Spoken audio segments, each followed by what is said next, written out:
Hello guys, welcome back to my YouTube channel yes chemistry और way of success. और इसमें कक्षा 10 का हम 10वां अध्याय जानेंगे, प्रकाश के, यानी कि प्रकाश का परावर्तन और अपवर्तन, जो कि चैप्टर है आपका रिफ्लेक्शन से हमारा लाइट्स चैप्टर है और ये हमारा पार्ट 1 है। अब नोट्स के साथ हम आपको बता रहे हैं और डेली का डेली आपको वीडियो दिया जा रहा है, चाहे कक्षा 12 का हो, चाहे कक्षा 10 का हो, चाहे कक्षा 11 का या फिर 9वीं क्लास का। सभी वीडियो आपको डेली का डेली हमारे इस यूट्यूब चैनल यस केमिस्ट्री पर आप सभी को प्रोवाइड किए जा रहे हैं। तो आज हम लोग प्रकाश के बारे में इसका अध्ययन करेंगे। प्रकाश होता क्या है, प्रकाश के गुण क्या क्या है, किरण पुंज क्या क्या है, हर एक चीज़ हम लोग छोटी छोटी से लेके बड़ी बातों तक जानेंगे जो कि आपके बोर्ड एग्जाम से संबंधित है। तो सर्वप्रथम आता है आपका प्रकाश। प्रकाश हमारा क्या होता है? तो प्रकाश एक प्रकार की ऊर्जा है। अगर प्रकाश की बात करें तो मेरे प्यारे बच्चों, प्रकाश हमारा क्या एक प्रकार की ऊर्जा है और इसका उपयोग हम वस्तुओं को देखने में करते हैं। तो प्रकाश हमारा एक प्रकार की क्या होती है? ऊर्जा होती है जिसका उपयोग हम वस्तुओं को देखने में करते हैं। जब प्रकाश किसी वस्तु पर पड़ती है तो वह पड़ने के पश्चात हमारी आंखों पर लौट आती है, जिससे हमें वस्तु दिखाई देने लगती है, जिसे हम प्रकाश कहते हैं। तो प्रकाश किसी वस्तु पर पड़ती है तो वह पड़ने के पश्चात हमारी कहाँ पर लौट आती है? आँखों पर मेरे प्यारे बच्चों लौट आती है, जिससे हमें वस्तु क्या होती है? दिखाई देने लगती है, जिसे हम प्रकाश कहते हैं। तो याद रखिएगा, प्रकाश एक प्रकार की ऊर्जा है, इसका उपयोग हम वस्तु को देखने में करते हैं। जब प्रकाश किसी वस्तु पर पड़ती है तो वो पड़ने के पश्चात हमारी आंखों पर लौट आती है, जिससे हमें वस्तु दिखाई देने लगती है, जिसे प्रकाश कहा जाता है। अब हमारा आता है बात प्रकाश के गुण। तो प्रकाश के बहुत सारे गुण होते हैं, बहुत मैंने आपको स्टार पॉइंट में समझाऊंगा इसमें। तो प्रकाश का प्रथम गुण क्या होता है? प्रकाश एक सरलरेखा में चलता है। प्रकाश का सबसे प्रथम गुण क्या है कि प्रकाश जो होता है एक सरल रेखा में ही चलता है। प्रकाश विद्युत चुंबकीय तरंगों के रूप में चलता है। प्रकाश एक सरल रेखा में चलने के साथ साथ प्रकाश विद्युत चुंबकीय तरंगों के रूप में चलता है। प्रकाश एक क्या है? हमारी अनुप्रस्थ तरंग है। प्रकाश क्या एक हमारी अनुप्रस्थ तरंग है। प्रकाश की तरंग दैर्घ्य 3900 एंगस्ट्रॉम से 7800 एंगस्ट्रॉम के मध्य होती है। तो प्रकाश की जो तरंग दैर्घ्य कितनी होती है? 3900 एंगस्ट्रॉम से 7800 एंगस्ट्रॉम के मध्य होती है। तो ये हमारे सब प्रकाश के गुण हैं। और क्या होती है? तो प्रकाश के वेग की गणना, अगर बात करें प्रकाश की वेग की गणना, तो प्रकाश की वेग की गणना सर्वप्रथम रोमन नामक वैज्ञानिक ने किया था। तो प्रकाश की वेग की गणना सर्वप्रथम किसने किया था? तो रोमन नामक वैज्ञानिक ने प्रकाश की वेग की गणना किया था। प्रकाश तरंग और ध्वनि तरंग में मुख्य अंतर यह होता है कि प्रकाश के चलने के लिए माध्यम की आवश्यकता पड़ती है, लेकिन ध्वनि तरंग को चलने के लिए माध्यम की आवश्यकता बिल्कुल भी नहीं पड़ती है। तो प्रकाश तरंग एवं ध्वनि तरंग में मुख्य अंतर यह होता है कि अगर प्रकाश के चलने के लिए हमेशा माध्यम की आवश्यकता पड़ती है, लेकिन ध्वनि तरंग को चलने के लिए माध्यम की आवश्यकता नहीं पड़ती, वो आसानी से जा सकती है। याद रखिएगा। नेक्स्ट है मेरे प्यारे दोस्तों, यहाँ पे हमारा प्रकाश का वेग ठोस से गैस में बढ़ता है। प्रकाश का जो वेग होता है सबसे अधिक किस में होता है? गैस में होता है, फिर द्रव में होता है, फिर किस में होता है? ठोस में। ठोस में न के बराबर हमारा प्रकाश का वेग होता है। तो प्रकाश की वेग ठोस से गैस में क्या होता है? बढ़ता है। तो सबसे ज़्यादा गैस में, फिर द्रव में, फिर हमारा ठोस में। लेकिन जस्ट अपोजिट हमारा ध्वनि में होता है। ध्वनि का वेग सबसे ज़्यादा ठोस में होता है, फिर द्रव में, फिर किस में होता है? गैस में होता है। याद रखिएगा। प्रकाश में अपवर्तन, विवर्तन, घूर्णन, प्रकीर्णन इत्यादि का गुण पाया जाता है। अगर प्रकाश की बात करें तो प्रकाश में बहुत सारे गुण पाए जाते हैं, जैसे प्रकाश में अपवर्तन, विवर्तन, घूर्णन, प्रकीर्णन इत्यादि के गुण हमारे किस में पाए जाते हैं मेरे प्यारे बच्चों? वो पाए जाते हैं आपके प्रकाश में। तो इसमें हम लोग ने जाना प्रकाश के गुण। अब चलिए नेक्स्ट टॉपिक को हम कवर कर रहे हैं। नेक्स्ट टॉपिक है मेरे प्यारे दोस्तों प्रकाश स्रोत। तो वे वस्तुएं जो प्रकाश उत्पन्न करती हैं उसे हम प्रकाश स्रोत कहते हैं। तो वे वस्तुएं जो प्रकाश को क्या करती हैं? उत्पन्न करती हैं, उसे हम प्रकाश स्रोत कहते हैं। जैसे सूर्य, विद्युत बल्ब, जुगनू, चंद्रमा, लालटेन इत्यादि।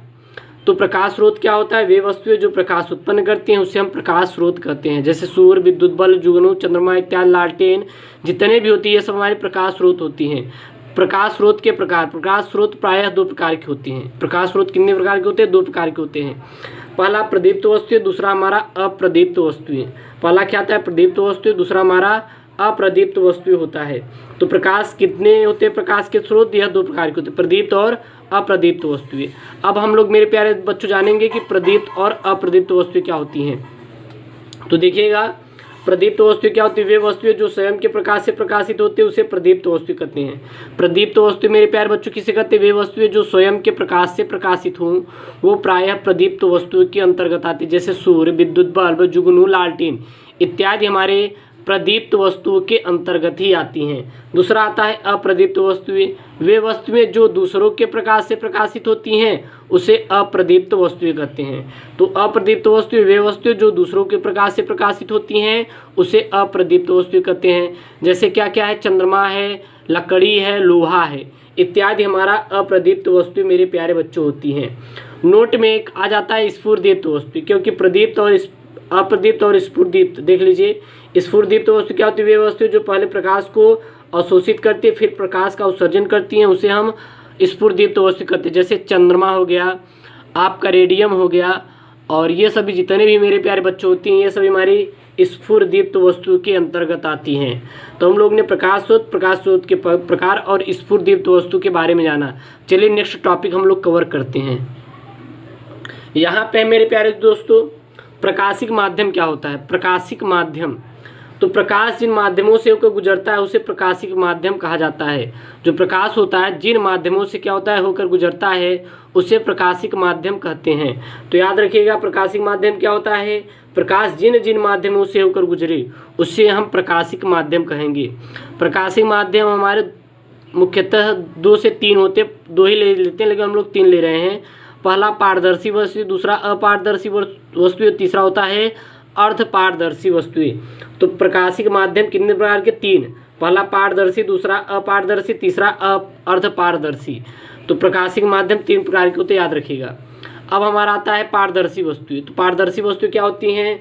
वे वस्तुएं जिन पर प्रकाश डालने पर प्रकाश आर पार हो जाता है उसे हम पारदर्शी वस्तु कहते हैं। जैसे कांच और पानी। कांच और पानी हमारी पारदर्शी वस्तुएं होती हैं। नेक्स्ट आता है मेरे प्यारे बच्चों अपारदर्शी वस्तुएं। वे वस्तुएं जिन पर प्रकाश डालने से प्रकाश आर पार नहीं हो पाता उसे अपारदर्शी वस्तुएं कहते हैं। याद रखिएगा अपारदर्शी वस्तु क्या होती है? वे वस्तुएं जिन पर प्रकाश डालने से प्रकाश आर पार नहीं हो पाता है उसे अपारदर्शी वस्तु कहते हैं। जैसे लोहा और लकड़ी। लोहा और लकड़ी हमारी अपारदर्शी वस्तु होती हैं। अपारदर्शी वस्तु के अंतर्गत हमारी क्या आती है? लोहा और लकड़ी। तो अपारदर्शी वस्तु पूछा जाए तो वे वस्तु जिन पर प्रकाश डालने से प्रकाश आर पार नहीं हो पाता है उसे अपारदर्शी वस्तुएं कहते हैं, याद रखिएगा। नेक्स्ट आता है मेरे प्यारे बच्चों अर्धपारदर्शी वस्तुएं। तो वे वस्तुएं जिन पर प्रकाश डालने से प्रकाश का आधा भाग प्रकाशित रहता है तथा आधा भाग प्रकाशित नहीं हो पाता उसे अर्धपारदर्शी वस्तुएं कहते हैं। अर्धपारदर्शी वस्तु क्या होती है? वे वस्तुएं जिन पर प्रकाश डालने से आधा भाग प्रकाशित रहता है तथा आधा भाग प्रकाशित नहीं हो पाता उसे अर्धपारदर्शी वस्तुएं कहा जाता है। तो इसमें हम लोग जानेंगे प्रकाशिक माध्यम क्या होता है, कितने प्रकार के होते हैं। चलिए हम नेक्स्ट हम लोग टॉपिक कवर करते हैं। नेक्स्ट मेरे प्यारे बच्चों आता है किरण पुंज। किरण पुंज क्या होता है? प्रदीप्त वस्तु के प्रत्येक बिंदु से अनंत किरणें निकलती हैं। इस किरण समुदाय को किरण पुंज कहा जाता है। तो अगर आपको आ जाएगा कि किरण पुंज क्या होता है तो प्रदीप्त वस्तु के प्रत्येक बिंदु से अनंत किरणें निकलती हैं और इस किरण समुदाय को किरण पुंज कहा जाता है। या फिर आप दूसरी परिभाषा दे सकते हैं, प्रकाश के किरणों के समूह को किरण पुंज कहते हैं। तो किरण पुंज क्या होता है? प्रदीप्त वस्तु के प्रत्येक बिंदु से अनंत किरणें निकलती हैं, इस किरण समुदाय को किरण पुंज कहते हैं। या फिर प्रकाश के किरणों के समूह को किरण पुंज कहा जाता है। तो प्रकाश के किरणों को क्या कहा जाता है? किरण पुंज कहते हैं। अब आता है मेरे प्यारे दोस्तों किरण पुंज के प्रकार। किरण पुंज के प्रकार कितने प्रकार के होते हैं? तो किरण पुंज हमारे निम्नलिखित 3 प्रकार के होते हैं। तो किरण पुंज कितने प्रकार के? निम्नलिखित 3 प्रकार के, अपसारी किरण पुंज, अभिसारी किरण पुंज और समांतर किरण पुंज। तो किरण पुंज 3 प्रकार के, अपसारी किरण पुंज, अभिसारी किरण पुंज और समांतर किरण पुंज। अब हम लोग जानेंगे कि अपसारी किरण पुंज क्या है, फिर हम जानेंगे अभिसारी किरण पुंज क्या है, फिर क्या जानेंगे हम लोग समांतर किरण पुंज क्या है। तो किरण पुंज 3 प्रकार के, अपसारी, अभिसारी और समांतर। तो सर्वप्रथम हम लोग मेरे प्यारे बच्चों जानेंगे अपसारी किरण पुंज। तो वह किरण पुंज जो परावर्तन के पश्चात फैल जाते हैं उसे अपसारी किरण पुंज कहते हैं। अपसारी किरण पुंज क्या होता है? वह किरण पुंज जो परावर्तन के पश्चात फैल जाए उसे अपसारी किरण पुंज कहा जाता है। तो अपसारी किरण पुंज क्या होता है, याद रखिएगा, वह किरण पुंज जो परावर्तन के पश्चात फैल जाए उसे अपसारी किरण पुंज कहते हैं।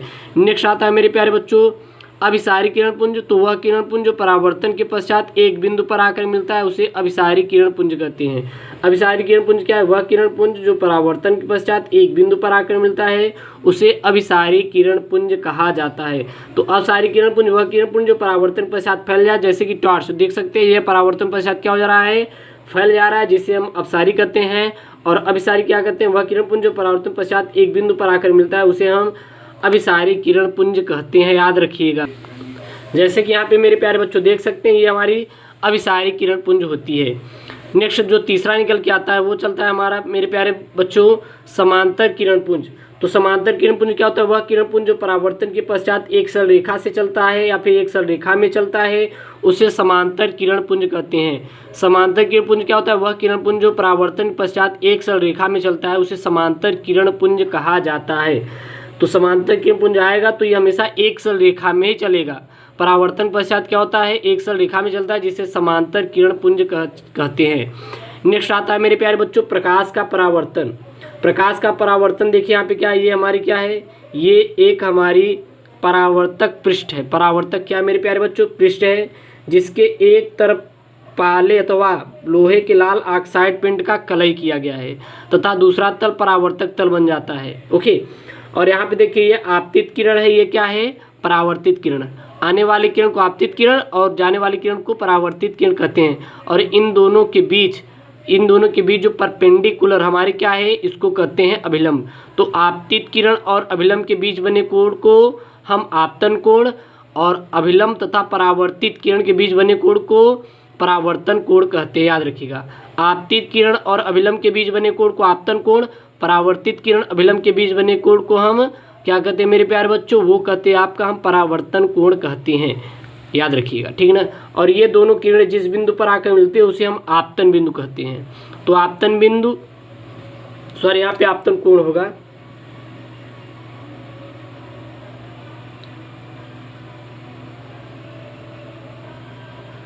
ये आपतन कोण हो गया, आप सही है। तो ये आपतित किरण एवं अभिलंब के बीच बने कोण को हम आपतन कोण कहते हैं और ये परावर्तन कोण आर। देखिए हमारा नियम क्या होता है आपके याद रखिएगा, तो बता दीजिएगा। जब प्रकाश की किरण किसी चमकदार अथवा पॉलिशदार पृष्ठ पर पड़ता है तो पड़ने के पश्चात उसका अधिकांश भाग किसी निश्चित दिशा में क्या हो जाता है, परावर्तित हो जाता है। इस घटना को प्रकाश का परावर्तन कहते हैं। तो प्रकाश की किरण किसी चमकदार अथवा किसी पॉलिशदार पर पड़ता है तो पड़ने के पश्चात क्या होता है, इसका अधिकांश भाग किसी निश्चित दिशा में परावर्तित हो जाता है और इसी घटना को मेरे प्यारे बच्चों हम लोग प्रकाश का परावर्तन कहते हैं। चलिए हम लोग इसी से रिलेटेड कुछ परिभाषाएं जान लेते हैं। जैसे परावर्तक पृष्ठ, तो ऐसा पृष्ठ जिस पर प्रकाश परावर्तित हो जाता है उसे हम परावर्तक पृष्ठ कहते हैं।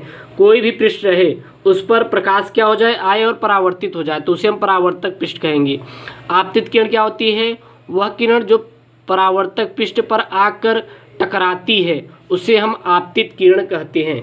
परावर्तित किरण क्या किसे कहते हैं, वह किरण जो परावर्तक पृष्ठ से टकराकर वापस लौट जाता है उसे हम परावर्तित किरण कहते हैं, याद रखिएगा। आपतन बिंदु क्या होता है, आपतित किरण और परावर्तक पृष्ठ के जिस बिंदु पर आकर मिलती है उस बिंदु को आपतन बिंदु कहा जाता है। तो आपतन बिंदु क्या होता है, आपतित किरण परावर्तक पृष्ठ के जिस बिंदु पर आकर पड़ती है उस बिंदु को आपतन बिंदु कहते हैं। अभिलंब मेरे प्यारे बच्चों क्या होता है, तो आपतन बिंदु से पृष्ठ के लंबवत खींची गई रेखा को अभिलंब कहा जाता है। नेक्स्ट आता है आपका आपतन कोण। तो आपतित किरण एवं अभिलंब के बीच बने कोण को आपतन कोण कहते हैं। आपतित किरण और अभिलंब के बीच बने कोण को आपतन कोण कहते हैं। फिर आता है परावर्तन कोण। तो परावर्तित किरण एवं अभिलंब के बीच बने कोण को परावर्तन कोण कहते हैं। परावर्तन कोण क्या होता है, परावर्तित किरण और अभिलंब के मध्य बने कोण को परावर्तन कोण कहा जाता है। नेक्स्ट मेरे प्यारे बच्चों आता है प्रकाश के परावर्तन के नियम। ये बहुत इंपॉर्टेंट है आपके एग्जाम से के अकॉर्डिंग, क्योंकि एग्जाम में प्रकाश परावर्तन के नियम आता ही है। तो प्रकाश के परावर्तन के नियम क्या होते हैं, प्रकाश के परावर्तन की निम्नलिखित दो ही नियम होते हैं। पहला होता है आपतित किरण, देख लेते हैं, दो नियम होते हैं। आपतित किरण, परावर्तित किरण एवं आपतन बिंदु से खींचा गया अभिलंब तीनों एक ही तल पर होते हैं। तो प्रकाश के परावर्तन के दो नियम होते हैं। पहला नियम क्या है? आपतित किरण, परावर्तित किरण एवं आपतन बिंदु से खींचा गया अभिलंब तीनों एक ही तल पर होते हैं। आपतन कोण सदैव परावर्तन कोण के बराबर होता है। तो पहला क्या है? आपतित किरण, परावर्तित किरण एवं आपतन बिंदु से खींचा गया अभिलंब तीनों एक ही तल पर होते हैं। और दूसरा क्या है? आपतन कोण सदैव परावर्तन कोण के क्या होता है मेरे प्यारे बच्चों? बराबर होता है। यानी कि आप कह सकते हैं I बराबर क्या होता है? R होता है। जितना हमारा आपतन कोण होता है उतना ही हमारा क्या होता है? परावर्तन कोण होता है। तो मेरे प्यारे बच्चों आज हम लोग इतने मोस्ट इंपॉर्टेंट टॉपिक को कवर कर चुके हैं, महत्वपूर्ण। अब हम नेक्स्ट लेक्चर में इसके आगे पढ़ेंगे और सभी वीडियो आपको प्लेलिस्ट में मिल जाएंगे।